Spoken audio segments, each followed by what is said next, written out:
सबसे बड़ी नमूना इस बार छत्तीसगढ़ में विश्व आदिवासी दिवस, यही बीजेपी काल में मुख्यमंत्री आके घोषणाएं करते थे, छुट्टी देते थे, कांग्रेस ने आके छुट्टी दी। इस बार तो एक नेता डीपीआर 720 करोड़ का डीपीआर, एक छोटा सा पेज में शुभकामना नहीं है। आपके हिसाब से प्रदेश का विकास कैसा होना चाहिए? देश के सेंसस कहता है छत्तीसगढ़ का अगर शेड्यूल एरिया 60%, आप में खुद मानते कि ट्राइबल राज्य है, अगर हमारी जनसंख्या गिरती जा रही तो विकास में हम कहाँ हैं? तो क्या समाज उतना जागरूक नहीं हो पा रहा है कि अपने अधिकारों की बात कर सके, अधिकार मांग सके? कोयला खोदना हो तो आदिवासी विस्थापित होंगे, रोड बनाना हो तो आदिवासी विस्थापित होंगे, डैम बनाना हो तो गांव उजाड़ जा देगा आदिवासी। हम ये नहीं कहते कि हम राइट या लेफ्ट हैं, लेकिन मैं बड़ी बात कहना चाहता हूँ, पता नहीं उसके लायक मैं हूँ कि नहीं, लेकिन अंग्रेजों की लड़ाई देखते देखते आज की फिर सिनारियो हम जो देख रहे हैं सरकारों में, वो कहीं न कहीं उपनिवेश काल की फिर न्योता दे रहा है। नमस्कार दोस्तों, जब बात छत्तीसगढ़ की हो तो छत्तीसगढ़ मतलब कला और संस्कृति का एक गढ़। छत्तीसगढ़ यानी कि लौह अयस्क का केंद्र, छत्तीसगढ़ यानी कि काले हीरो का क्षेत्र, छत्तीसगढ़ यानी कि सीधे साधे भोले भाले ट्राइबल लोगों का क्षेत्र, छत्तीसगढ़ यानी कि ऋषि मुनियों की तपोभूमि का क्षेत्र, छत्तीसगढ़ यानी कि लाल आतंक का क्षेत्र। इन तमाम क्षेत्रों की और विविधताओं के साथ मौजूद छत्तीसगढ़ में क्या परिस्थितियां बदली पिछले 2 दशक में, यानी कि राज्य बने हुए लगभग 22 वर्ष पूरे हो चुके हैं, और इस 22 वर्षों में छत्तीसगढ़ में क्या बदला?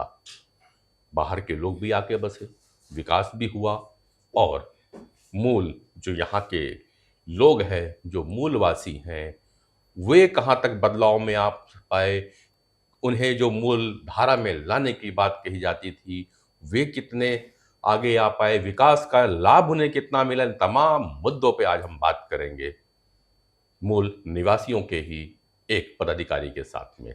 एससीजी दरबार पे आज हम बुला रखे हैं हमर राज पार्टी के राष्ट्रीय महासचिव विनोद नागवंशी जी को।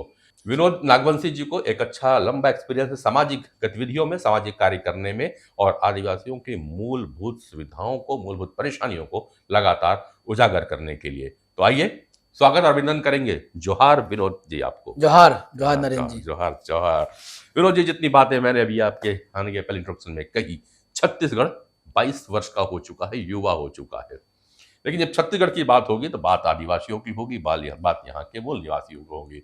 इस 22 वर्षीय युवा छत्तीसगढ़ में मूल निवासी कहाँ? ये आपने बड़ा अच्छा प्रश्न किया। काश ये अधिकार शासन और प्रशासन हमको देता कि हम अपने आकलन खुद कर लेते हैं। दिल्ली से, बड़े बड़े होटल बेबीलोन से और देश के तमाम विद्वानों से आकर आदिवासियों के विकास की बात करते हैं, लेकिन जो प्रकृति प्रेमी, जो प्रकृति को अपना संस्कृति मानते हैं, जो यहाँ के मूल निवासी हैं, उनसे कभी नहीं पूछा जाता कि आप इन समस्याओं से कैसे जूझते हैं और किस तरीके से देखते हैं। जब इस प्रदेश की संरचना हुई तो कहीं संसद में बात आई थी कि आदिवासियों के विकास के लिए एक नया राज्य बना रहा है। ये प्रदेश बनने के लगभग 22 साल, पूरा 23वां साल चल रहा है। हम तो ढूंढते हैं कि आदिवासी सत्ता शासन में कहीं है भी कि नहीं। ये तो हमारे लिए विषय हो चुका है, सामाजिक रूप से ढूंढने का विषय हो गया है। तो सत्ता शासन में आप करते हो, आपके सारे महत्वपूर्ण विभाग जो हैं आप ही के लोगों के मंत्रियों को मिलते हैं, वही मंत्री बनाए जाते हैं आप ही के लोग। बहुत पहले कहा जाता था कि कागजों में विकास हुआ है, वैसे ही आज जितने पद में है, देखिए इत्तेफाक से छत्तीसगढ़ राज्य बना तो यहाँ पहले 34 सीट था और 32% आरक्षण है बोल के उसको 29 सीट कर दिया गया, लेकिन आरक्षण तब मात्र 20 रहा। 2012 में 32 हुआ था, फिर वो खत्म होके 20 में चला गया। तो कागजों में भी, आंकड़ों में भी हमारे साथ जो दुर्भावना हुआ वो सबको दिख रहा है। आज जब 29 विधायक बचे हैं, जिसमें सामान्यतः 30 विधायक बनते ही आते हैं, पिछले बार तो सरकार में 30 विधायक थे कांग्रेस सरकार, लेकिन तब भी हम आरक्षण से वंचित हो गए, पदोन्नति से वंचित हो गए।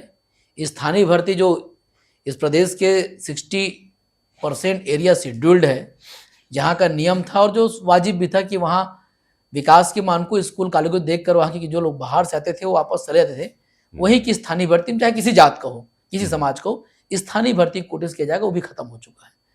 तो ये आप जो कह रहे हैं कि हमारे लोग हैं, लेकिन अगर हमारे लोग चिंतन ना करें, अच्छा हमारे लोग कभी परिभाषा होता है हमारे लोग कैसे हैं, हाँ। किराए गाड़ी में बैठ के आया उसको मालिक खुद नहीं कह सकते। वैसे ही राष्ट्रीय पार्टियों में बने हुए हमारे विधायक या मंत्री अपनी बात को कहाँ तक रख पाते हैं, एक पत्रकार के रूप में आप बहुत भली भांति जानते हैं चीज को।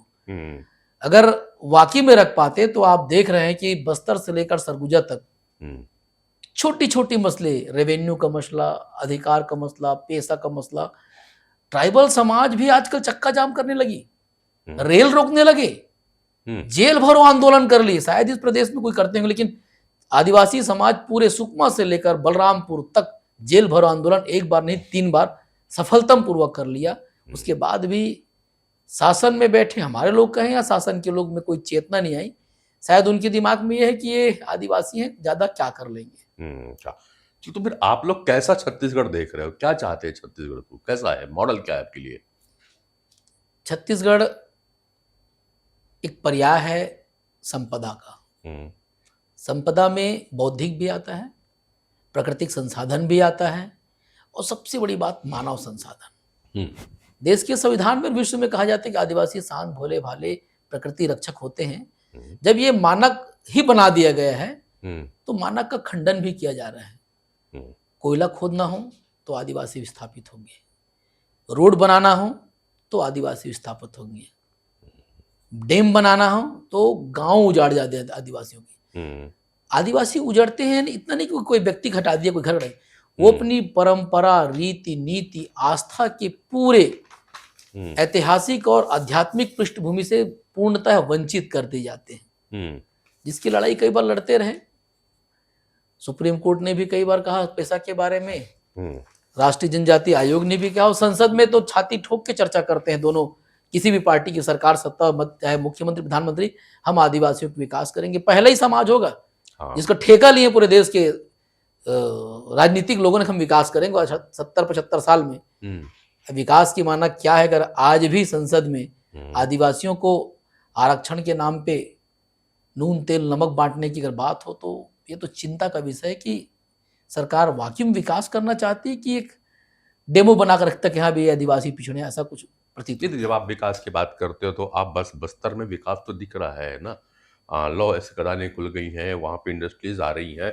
आप इधर चलिए, जो दूरस्थ अंचल और भी आता है आपको, सरगुजा से लगा हुआ, वहाँ पे भी सोलर पैनल आ रहे हैं, कोरबा में खदानें खुल रही हैं, कोल माइंस खुल रही हैं, तो विकास तो हो रहा है ना क्षेत्र में। और वो क्षेत्र आप ही का है, आदिवासियों का ही है। आपने जो विकास कहा, विकास कहाँ है? वो रायपुर में क्या कोई खदान है? रायपुर में क्या कोई खेत खलिहान है? कोई नहीं है ना। लेकिन यहाँ विकास हुआ, यहाँ engineering college, medical college, school, private school, सारी संस्थाएं। आप वहाँ खदान खोद के सामान निकाल रहे हैं, वहाँ लोग को रोजगार नहीं मिल रहा है, वहाँ इंजीनियरिंग कॉलेज नहीं है, वहाँ कोई एम्प्लॉयमेंट के लिए अलग से कोई व्यवस्था नहीं है, किसी बड़े कंपनी का वहाँ सेंटर नहीं जहाँ लोग रोजगार कर सके।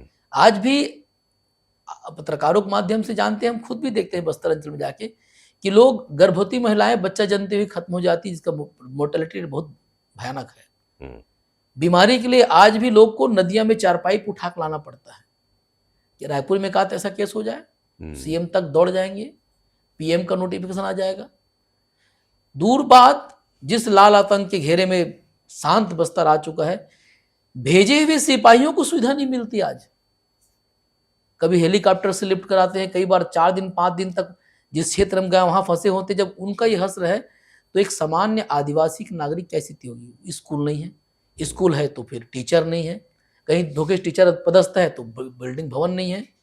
ये अगर इनको विकास हुआ, मात्र माइनिंग कर देना विकास है, तो अगर मानव को विकास नहीं होता, एक तरफा विकास हो गया। इस विकास के तो हम हमेशा खिलाफत करेंगे कि आपकी संपदा छीन ली जाए। और जबकि शेड्यूल एरिया बनाया गया है, शेड्यूल एरिया के विशेष प्रोविजन है, फिर शेड्यूल एरिया इसलिए बनाया गया कि वहां पर उनके हिसाब से विकास की जाए। मैं जो पहले कहा कि कभी पूछा नहीं गया हमसे, हम विकास के विरोधी कभी नहीं रहे, लेकिन अगर विकास के मानकों में हम गायब हो जाए, हमारी हिस्सेदारी ही न रहे, हमारी सहभागिता न रहे, तो विकास किसके लिए? नहीं तो चलो, मैं आपके हिसाब से प्रदेश का विकास कैसा होना चाहिए? मैं एक आदिवासी रिप्रेजेंटेटिव से पूछ रहा हूँ भाई, चलिए, क्योंकि मैं और दो ये विनोद जी से पूछने का पीछे कारण यह भी है कि आप सर्व आदिवासी समाज, जो एक सामाजिक संगठन रहा है आदिवासियों का और है अभी, आप उसके भी पदाधिकारी रहे हैं जी। तो, और प्रदेश स्तर पे रहे हैं, तो यह मेरा पूछना बनता है कि आप लोग किस प्रकार की परिकल्पना करते हो विकास की? अभी मैं कोरबा गया था, कल परसों बैठक किया। 2018-19 में 850 करोड़ डीमे फंड था, अभी शायद 12,000 करोड़ डीमे फंड, ऐसा सुना। अगर उतने फंड की बात करो तो एक दिन में इंजीनियरिंग कॉलेज, एक दिन में मेडिकल कॉलेज सब खुल सकता है, लेकिन आज तक नहीं है। स्कूल की व्यवस्थाएं अधूरी हैं, लोग गंदा पानी पी के मरने के लिए मजबूर हैं। ये अगर मानव की बात करते हैं, वो देश के संविधान की बढ़ते, प्रत्येक व्यक्ति का अधिकार है। आदिवासियों के लिए विशेष योजना बनाना, उसी में मरते जाए फिर बड़ा दिक्कत। कोरवाओं की स्थिति देखिए आप। देश का सेंसस कहता है छत्तीसगढ़ का अगर शेड्यूल एरिया 60%, आपने खुद मानते कि ट्राइबल राज्य है, अगर हमारी जनसंख्या गिरती जा रही, विकास में हम कहाँ हैं? ये चिंता का विषय है कि कोयला खोदा गया, लोहा खोदा गया, उसकी रॉयल्टी कहाँ है? वो जमीन किन का? अगर शेड्यूल एरिया जमीन हमारा हुआ ना, उस जमीन में हमारा हक कहाँ है? आजादी की इतने साल बाद में किसी आदिवासी ने प्लांट क्यों नहीं लगा पाया? जब सरकार इतनी छूट देती है, इतने प्रोविजन है, एक कॉलेज क्यों नहीं खोल पाए हम लोग? चलिए, मैं विकास में लिया, मगर क्या आदिवासी समुदाय उतना जागरूक नहीं हो पा रहा है? ये इसके एक समाज के रिप्रेजेंटेटिव से प्रश्न है मेरा। जब सर्व आदिवासी समाज इतनी मुहिम चलाता है, तो क्या समाज उतना जागरूक नहीं हो पा रहा है कि अपने अधिकारों की बात कर सके, अधिकार मांग सके? ये बड़ा टिपिकल प्रश्न इसलिए होता है कि अभी आपने जो कहा कि हमारे नेता मंत्री हैं, हाँ, हमारे IAS बैठे हैं, लेकिन क्या होता है, आपका पद बना नहीं होता, बड़ा होता है सिस्टम। अगर किसी की बनाए हुए बिसात में आपको फंसा दिया जाए, तब कुछ भी पद में रहो, आप करोगे वही जो सिस्टम कहलाएगा। ठीक। ट्राइबल मंत्री होते हुए ट्राइबल विकास को मर्ज कर दिया स्कूल शिक्षा में। सबने कहा अच्छा बराबर शिक्षा होगा। मैं पूछता हूँ, रायपुर का कौन सा व्यक्ति सुकमा में जाकर पढ़ाने के लिए इच्छुक होगा? और बजट कहाँ गया? ये कठिन प्रश्न चीज है कि आदमी इसका जवाब कैसे देगा। दूसरा, आप अगर समाज की बात करते हैं तो जिस तरीके से आदिवासियों को दिखाया जाता है, भोले भाले सीधे साधे, अनपढ़ अशिक्षित, शहीद वीर नारायण सिंह से सब वाकिफ हैं। वो वीर को उपाधि था और राजा था, बिल्कुल। रानी दुर्गावती महारानी थी। चंद्र, आप अगर जाएंगे यहाँ पर सारंगगढ़, आज भी राजा है, महल किला है, खैरागढ़ में राजा महाराजा रहे। बिल्कुल। एक समय 1952 में जब CPN बरार के बाद MP बना, तो मध्य प्रदेश और छत्तीसगढ़ के गौड़ राजा लोग मिलकर ही मुख्यमंत्री तय करते थे। हाँ, बिल्कुल। तो आज ये नई परिभाषा क्यों आ गई कि हम बहुत की पिछड़ेपन है, हमें क्षमता नहीं है? ये कहीं ना कहीं सिस्टम ये मान के चला है, और ये यही कहीं आज ऑस्ट्रेलिया अफसोस मनाता है कि हम ओरिजिनल लोग को, नेटिव लोग को खत्म कर दिए। अमेरिका मानता है नेटिव बचे नहीं। तब की बात अलग रही होगी। आज यूएनओ है जो विश्व को देखता है। सबसे बड़ी नमूना इस बार छत्तीसगढ़ में विश्व आदिवासी दिवस, यही बीजेपी काल में मुख्यमंत्री आके घोषणाएं करते थे, छुट्टी देते थे, कांग्रेस ने आके छुट्टी दी। इस बार तो एक नेता DPR 720 करोड़ का DPR, एक छोटा सा पेज में शुभकामना नहीं आया। आदिवासी राज्य है, आदिवासी मंत्री है, आदिवासी, वो अपने आप को आदिवासी मानते नहीं, वो अपने आप को आदिवासी नहीं मानते। अगर मानते तो शुभकामना देते। बिल्कुल बिल्कुल। ये फंड हमारा, और हमारे लिए शुभकामना नहीं। 2021-22 में घोषित हुआ योग दिवस, कुछ घोषित हुआ, लेकिन पूरा डिपार्टमेंट मनाता है। तो जब यूएनए से घोषित चीज है तो इसको मनाने में तकलीफ क्या है? कहीं ना कहीं हमारी आस्था परंपराओं के ऊपर शासन प्रशासन को थोपने का प्रयास है। आदिवासियों को केवल नाच गाने तक और फोटो खिंचाने तक सीमित कर दिया गया है, एक कल्चरल। बिल्कुल बिल्कुल। आप देखिए, कोई समाज का शादी हो, समाज का हर समाज वाले, चाहे हर समाज वाले, चाहे मुख्यमंत्री आए, प्रधानमंत्री आए, जबकि वो जो नाच गान है कोई हमारी वो एंटरटेनमेंट नहीं है, वो हमारी संस्कृति है। हाँ। हम रेला पाटा जो गाते हैं, हमारे मौत में, हमारे जन्म में, हमारी शादी में, वो हमारी आस्थाओं से जुड़ी हुई वो चीजें हैं जो परंपरा का जोड़ता है आपको।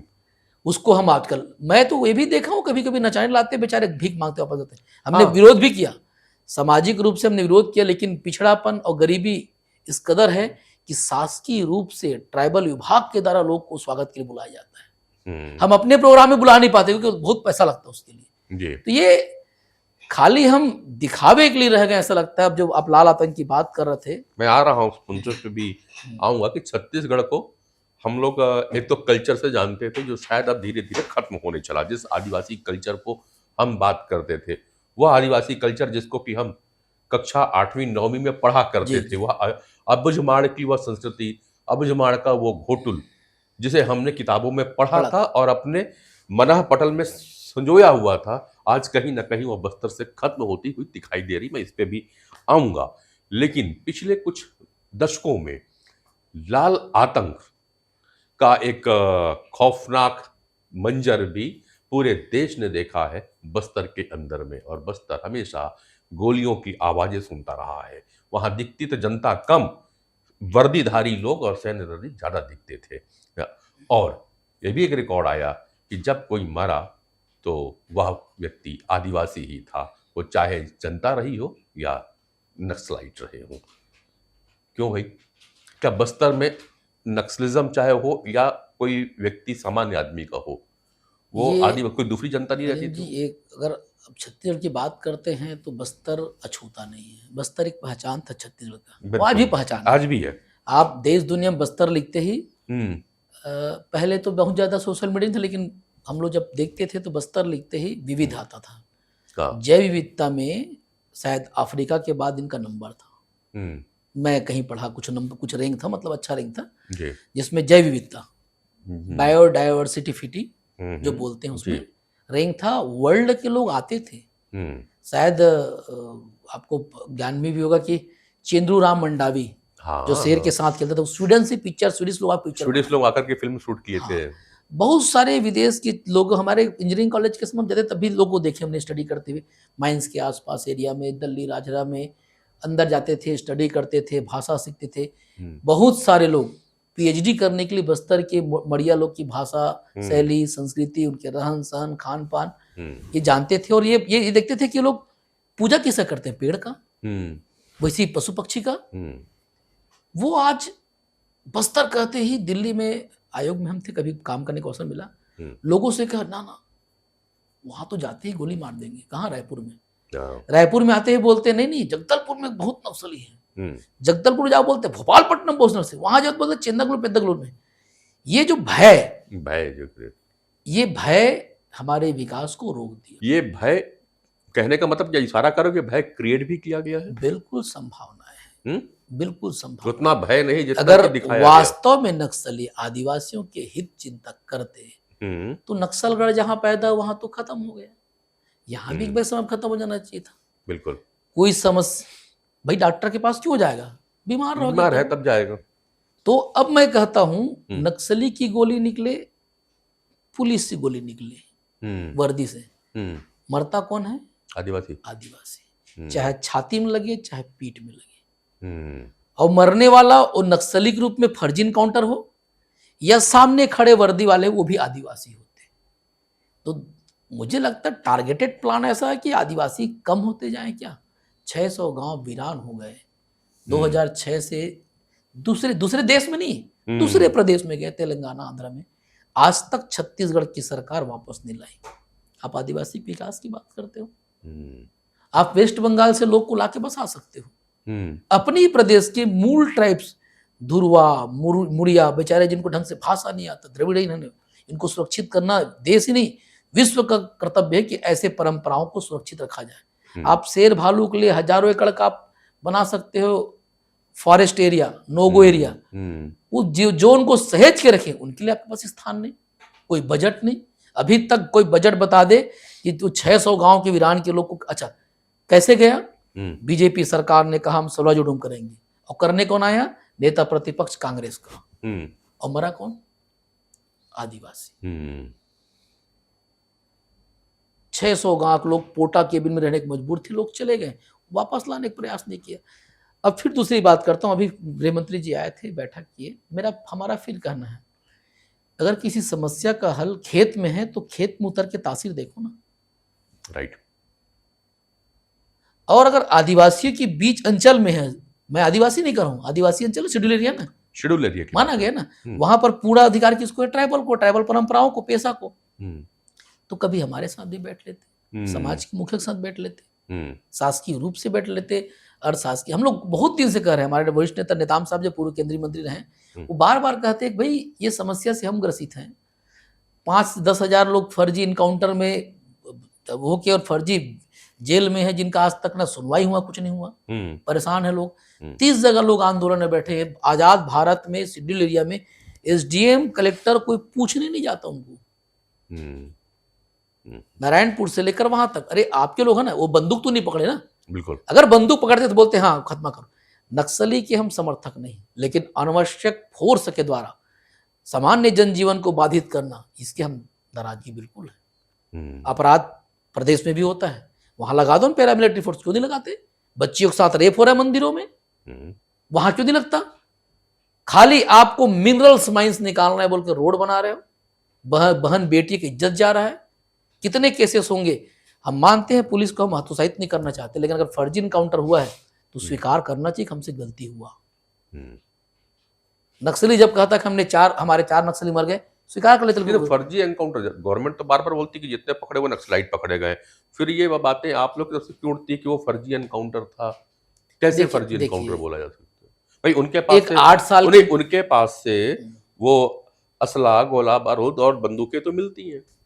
नहीं, देखिए 2 बातें होती हैं। एक तो मारने के बाद ही बंदूक मिलती है, एक सरेंडर में बंदूक मिलती है। जब सरेंडर होता है तो AK-47 लॉन्चर सब मिलता है, लेकिन जब मारा जाता है भरमार बंदूक से पुलिस के साथ इनकाउंटर करेंगे, ये तो मुझे लगता नहीं। और हो भी सकता है तो मेरा कहना है वही नक्सली जिनसे आप लड़ रहे हो, जब मरते हैं तो घोषणा करता है हमारे 10 मारे गए, तो क्या नोटिस जारी करता है, बाकी बचे कहाँ गए? उसके अलावा ताड़मेटला, पेद्दागलूर, चेंदागलूर, सिलगर, सबका जांच रिपोर्ट आ चुका है पांडे साहब, और उसमें कहीं ना कहीं स्वीकार हुआ, इवन पेपर में भी छप के आया, स्वीकार किए कि निर्दोष लोग मारे गए थे, नक्सली के भय करने के लिए मारे गए थे। तो हमारा कहना उसमें कुछ तो कार्रवाई हो। लोगों में जनता आपकी है, आप लोकतांत्रिक प्रदेश में सरकार हो और बंदूकों सुरक्षा के लिए दी गई है, मारने के लिए बंदूक दिया गया है मैं कहीं नहीं जानता। इवन बॉर्डर की बंदूक सुरक्षा के लिए दी गई, अनायास एक गोली के हिसाब ले जाता है, यहाँ हजारों गोलियां चली जा रही है। कितने मरे, कहाँ मरे, कौन सा परिवार था, बताया जरा। दूसरा, वास्तव में अगर नक्सली हल करते हैं तो हमें ऐसा लगता है ये बजट का भी खेल हो सकता है। नक्सली का उद्देश्य क्या है समझ ही नहीं आ रहा है, और शासन का उद्देश्य क्या है और समझ नहीं आ रहा है। तो वो शासन जिसके पास IB, LIB, रॉ इंटेलिजेंस है, हमारा कहना है भाई कितने नक्सली उनका नाम घोषित कर दो। ऐसे तो नहीं कि हमसे कोई बच जाए, हम जब पाकिस्तान में घुस के मार सकते हैं, अगल बगल यहाँ भी कर सकते, अपने प्रदेश है, लेकिन लोग को विश्वास मिलेगा। आज बीजेपी की सरकार है, मैं मंत्रियों से आग्रह करता हूँ कि जाग गांव के बीच बैठा जाए, विधायकों से करता हूँ कि बैठा जाए। सबसे बड़े पार्टियों ने दावा करते हैं जनता की भी जाके बैठ के विश्वास जीतो। अगर आप सरकार बना सकते हो तो विश्वास जीतने में क्या तकलीफ आपको? बिल्कुल। ऐसे नहीं कोई पाकिस्तान से आया है कि कोई बांग्लादेश से आया है, आप यही आरोप लगा रहे हो ना।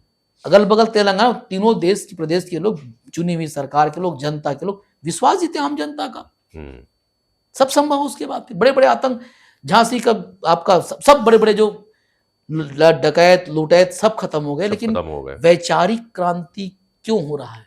चलो एक अभी तो गृह मंत्री अमित शाह जी भी आए थे और उन्होंने भी लगभग के 7 राज्य जो है हमारे छत्तीसगढ़ के बॉर्डर के, उनके DGP के साथ में बैठक की, प्रमुख और मुख्य सचिव के साथ में बैठक की। ये बैठक आप किस नजर से देखते हो? कुछ फायदा मिलेगा इसका बस्तर में? हम तो आशा नहीं, विश्वास करते हैं कि ये समस्या का हल हो जाए। जो भी प्रयास कर रहे हो, कोई सरकार करे, हमेशा हम उम्मीद की नजर देखते हैं कि एक बैठक हुई, शायद अब हल मिल जाए। ठीक है, आप नक्सली खत्म करो, लेकिन हमारा फिर कहना है कि 5 से 8 हजार जो बेगुनाह नक्सली के नाम पे जो जेल में है 8-10 साल से, जिनकी रियल में सुनवाई हो तो उतनी सजा प्रावधान भी नहीं है। कोई अगर मार दिया गया धोखे से, उसको स्वीकार करके उनको उचित मुआवजा दिया जाए। अगर नक्सली ग्रामीण कोई मारता है, उसको भी शहीद का दर्जा दिया जाए, क्योंकि वो देश का नागरिक किसी आतंक के हाथ मरा है। हाँ। पुलिस मरता, क्योंकि जब तक हमारा उम्मीद है कि सरकारें काम करें, क्योंकि बस्तर एक ऐसा जगह जहां देश की पैसा नहीं चाहिए। इफरात कोयला है, 100% टीन बस्तर से मिलता है आज भी 100% है, बिल्कुल। उसमें देश को दिक्कत नहीं है। सही।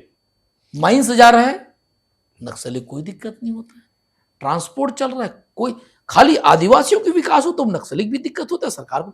ये आरोप लगाना अच्छा नहीं है बहुत बड़ा आरोप लगा रहे व्यवस्था में, लेकिन नहीं, ये संसद दिख रहा है। एक बहुत बड़ा आरोप लगा रहे हो पर आप कि 100% माइन से कोई सामान निकलता है तो नक्सलियों को दिक्कत नहीं है, जा रहा है बरोबर, लेकिन अगर गांव तक रोड जाती है तो दिक्कत हो जाती है। तो सरकार विकास का बात करती पर विकास नहीं चाहती। ये भी अब हमारा भी कहना है कि 75 साल में जो बजट आया है वो बजट का भी हिसाब होना चाहिए। भाई नुकसान तो हमारा ही हो रहा है कहीं ना कहीं से। ठीक है, चलो आप लोग बार बार आरोप लगाते हो कि हमारा विकास नहीं, हमारा विकास नहीं, हमारा वो योगदान नहीं मिलता है, लेकिन अगर हम छत्तीसगढ़ के इतिहास को देखें तो छत्तीसगढ़ से हमेशा प्रदेश की राजनीति में और केंद्र की राजनीतियों में एक सशक्त दावेदारी और सशक्त स्थान ट्राइबल लोगों को मिलता रहा। पुराने समय चले जाइए आप, दिग्गज नेताओं में उस समय डॉक्टर भंवरलाल पोर्ते हुआ करते थे, जो कि कई बार मंत्री रहे प्रदेश शासन में, केंद्र तक में उनको माना जाता था, डायरेक्ट इंदिरा गांधी से मिला करते थे। इसी प्रकार आप झुमुकलाल भेड़िया जी को देखिए, वो देखिए आपके यहाँ पे कश्यप जी के यहाँ बलिराम कश्यप जी हुआ करते थे, उस समय भी देखें। अरविंद नेताम जी केंद्रीय मंत्रियों में रहे हैं। हम सरगुजा की ओर आते हैं तो नंद कुमार साय एक केंद्रीय राजनीति के बहुत बड़े चेहरे रहे हैं। आप अभी वर्तमान में चलिए तो विष्णुदेव साय, जो कि अभी वर्तमान में मुख्यमंत्री भी हैं, इसके पूर्व भी वो केंद्रीय मंत्री रह चुके हैं। रेणुका सिंह जी आती हैं सरगुजा से, वो भी एक मंत्री पद में रही हैं, सशक्त चेहरा रही हैं भारतीय जनता पार्टी का। यार इसके बाद भी प्रश्न यही उठ रहा है कि जो कुछ विकास दिखता है छत्तीसगढ़ में, और आप लोग भी कहते हो रायपुर, बिलासपुर, दुर्ग, भिलाई के आसपास दिखता है, सरगुजा और आपका बस्तर क्यों रोता है, क्यों पीछे रहता है? दावेदारी और रिप्रेजेंटेशन आपको बहुत मिला है। जी, आपने बड़ा अच्छा प्रश्न किया, और ये हमेशा हमारे चलता है कि हमारे नेतृत्व कमी नहीं रही।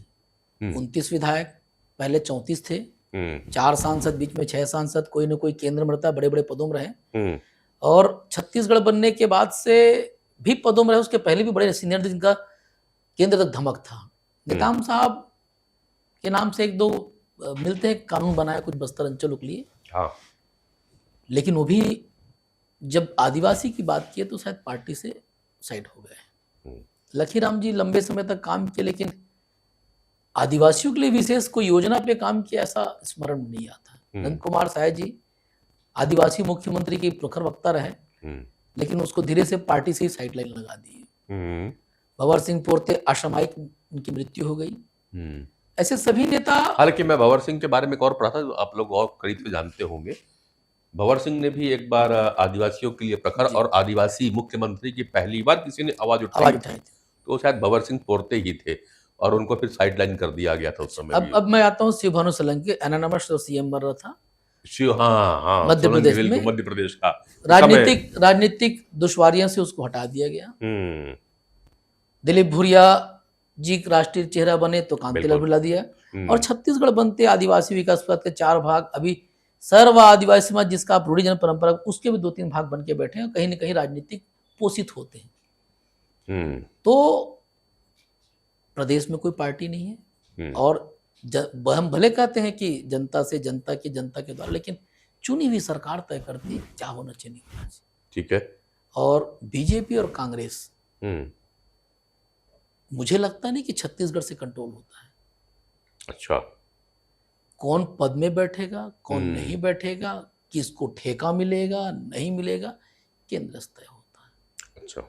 जब कोई दबंग नेता बनता है, जैसे सोहन पटेल जी की बात, 4 बार का सांसद, छाती ठोक के उसने बोला 8 विधानसभा में बीजेपी लायक ने अगली बार बड़ा चेहरा ना बन जाए बोल के दबा दिए। नंद कुमार साय जी बड़ा चेहरा बीजेपी में रहा, बिल्कुल दबा दिए। अभी अगर जब किसी को स्वतंत्रता मिलेगा नहीं, अपनी समाज की बात कर सकता नहीं, अपनी क्षेत्र की बात कर सकता नहीं, राष्ट्र की बात करना अच्छी बात, लेकिन छत्तीसगढ़ में रह के अपनी क्षेत्र राष्ट्र की बात करना ये तो कहीं ना कहीं अधिरोपित सा है। और एक बात और बता दूं कि अभी दोनों कार्यकाल में जब से समाज जगा है, किसी राजनीतिक पार्टी का आंदोलन नहीं करते। अब तो इतने मजबूर हैं आदिवासी समाज की, अपने ही विधायक के आगे ढोल बजा रहे हैं, पुतला दहन कर रहे हैं, मटकी फोड़ रहे हैं, क्योंकि ये पैसा के लिए चुप, आरक्षण के लिए चुप, छोटी छोटी बात के लोग संसद में हल्ला करते हैं।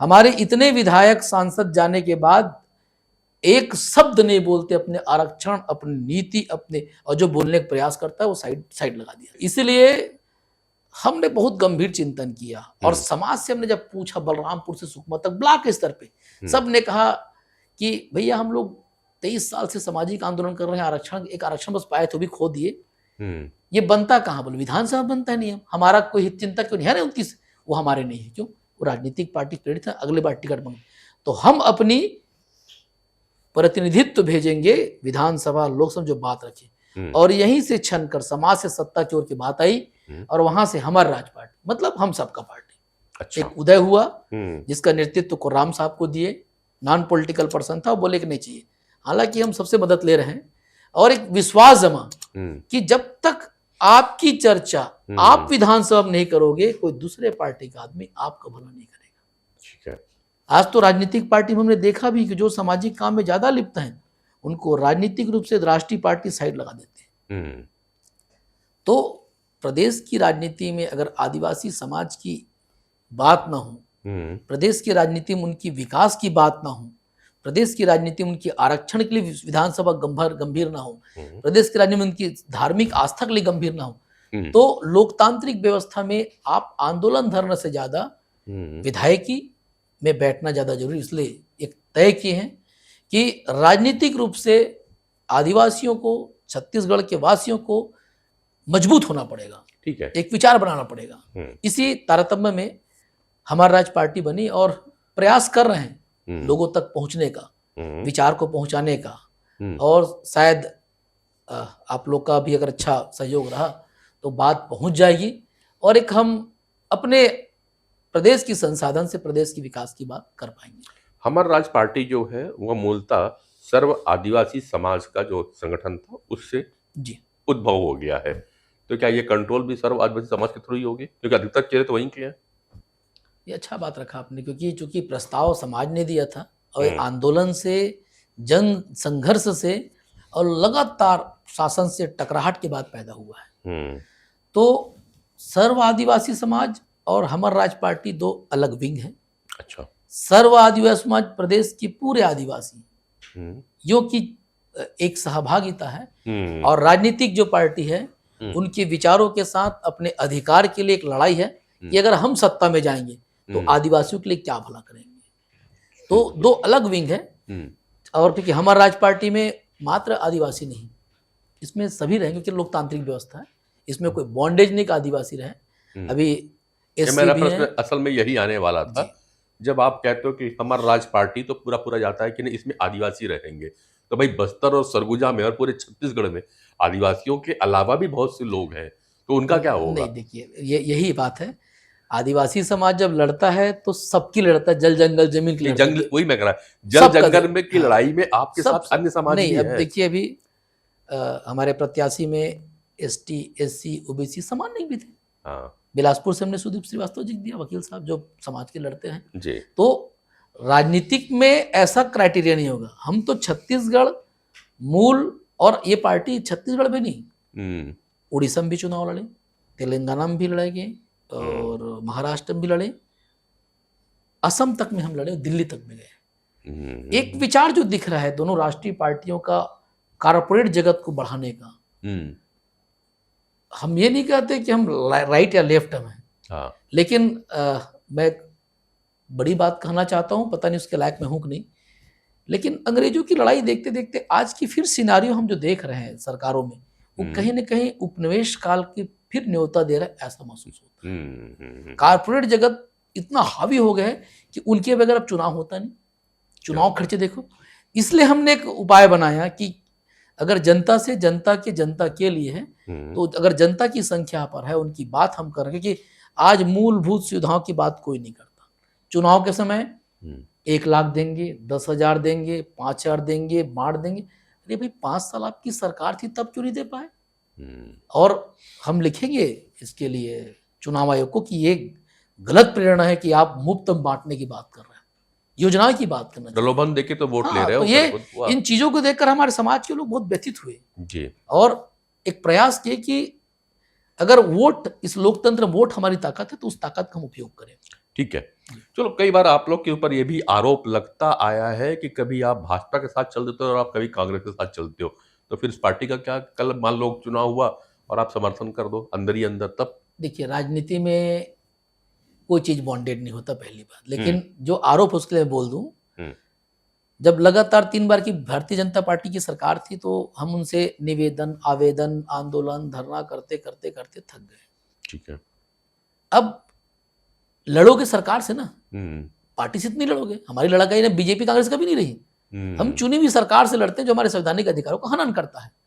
पैसा चला गया, जमीन अधिग्रहण आ गया, एक जो आया था अपना सामाजिक बहिष्कार, ये तीनों जो कानून के प्रति 2017-18 में पूरी जनता खड़ी हुई, छत्तीसगढ़ जनता खड़ी हुई इस ओबीसी, उसके चलते सरकार चली गई। तब हम कांग्रेसी का आरोप लगा।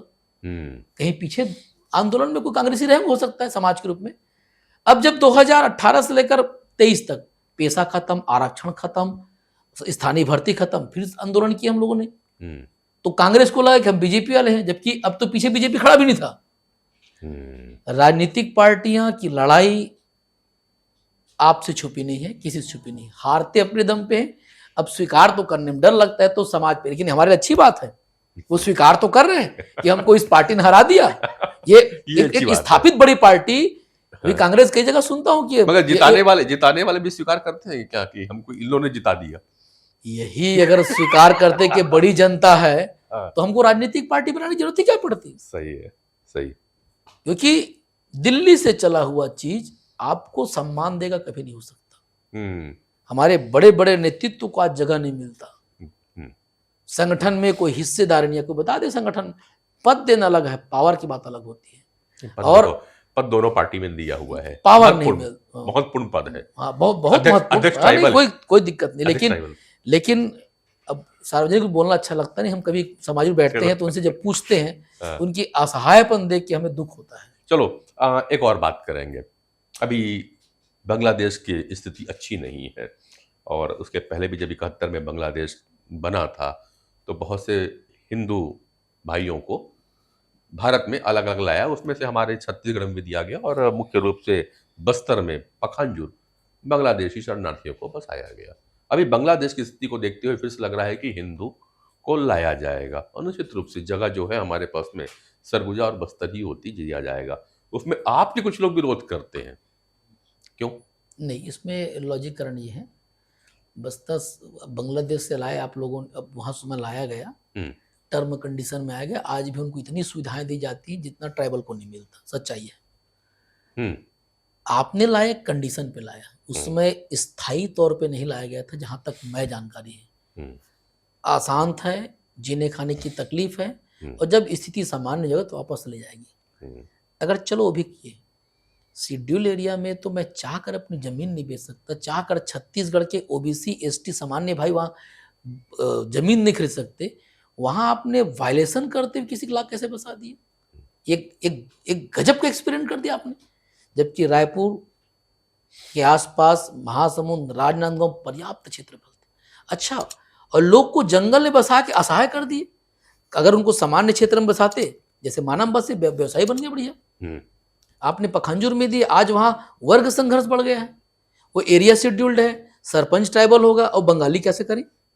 वो हिंदू है मुस्लिम क्या, सेकेंडरी मैटर, लेकिन ये प्रदेश कितनी थे ना, आज उनको पूरा अधिकार दिया। अब वो अपना अधिकार मांग रहे हैं। अगर किसी दूसरे के जगह में जाके मैं किराएदार बन के अपना मालिकाना दिखाऊं तो वर्ग संघर्ष होगा, जबकि यहाँ के आदिवासियों को सुरक्षित करने के लिए देश का संविधान और राष्ट्र पहले बाध्य है। ये वर्ग संघर्ष आज पखांजूर में देखने को मिल रहा है। विश्रामपुर में चला गया अब वही हम 2006 से पूर्व में चर्चा किए, 600 गांव के लोग जो गए हैं, 2-2.5 लाख लोग, उनको लाने में क्यों तकलीफ हो रहा है? उनको क्यों नहीं लाया जा क्या रहा? वो भारत के नागरिक नहीं है? हम्म, क्या प्रदेश के नागरिक नहीं है? जबकि उनका तो यहाँ जल, जंगल, जमीन, खेत, खार, खलिहान सब है, ऑनरी कार्ड उनके नाम से।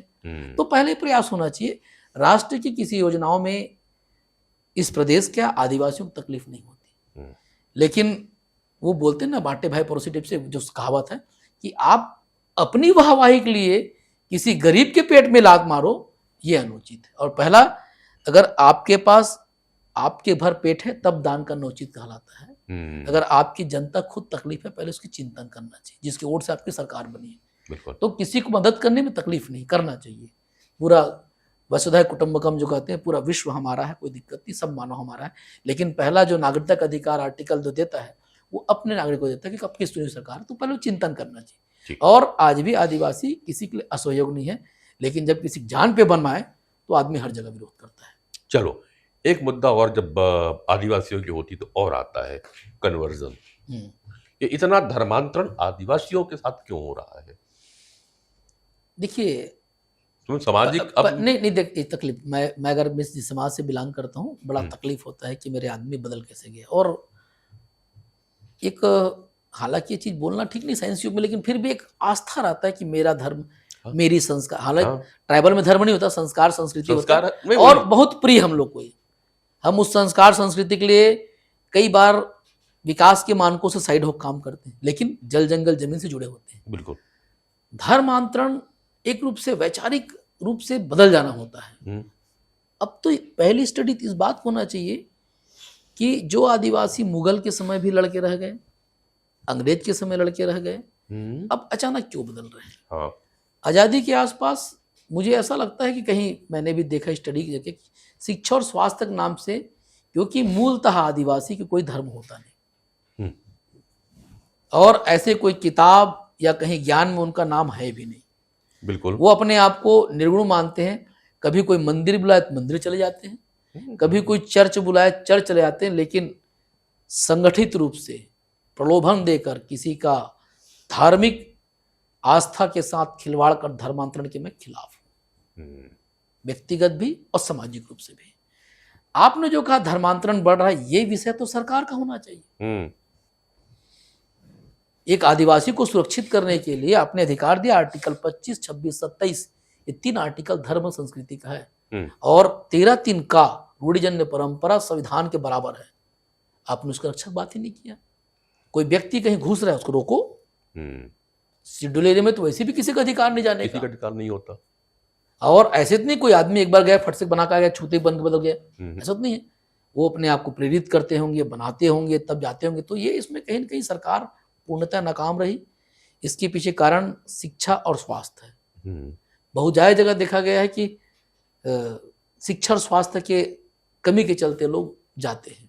राइट। मेरा फिर कहना है कि धर्मांतरण के विषय से ज्यादा बड़ा आदिवासियों का 13(3) का रूढ़िजन्य परंपराओं को सुरक्षित करने का प्रयास करना चाहिए। उनकी संस्कृति, उनकी आस्था पे, उनकी विश्वास के साथ वहां डेवलपमेंट होना चाहिए। आज प्रदेश बनने के बाद बड़े बड़े मंदिर, गुरुद्वारा, चर्च सब बन गए, आदिवासियों का स्थल नहीं बना। एक बूढ़ा तालाब के साथ जो खिलवाड़ सरकार कर रही है, कम है क्या?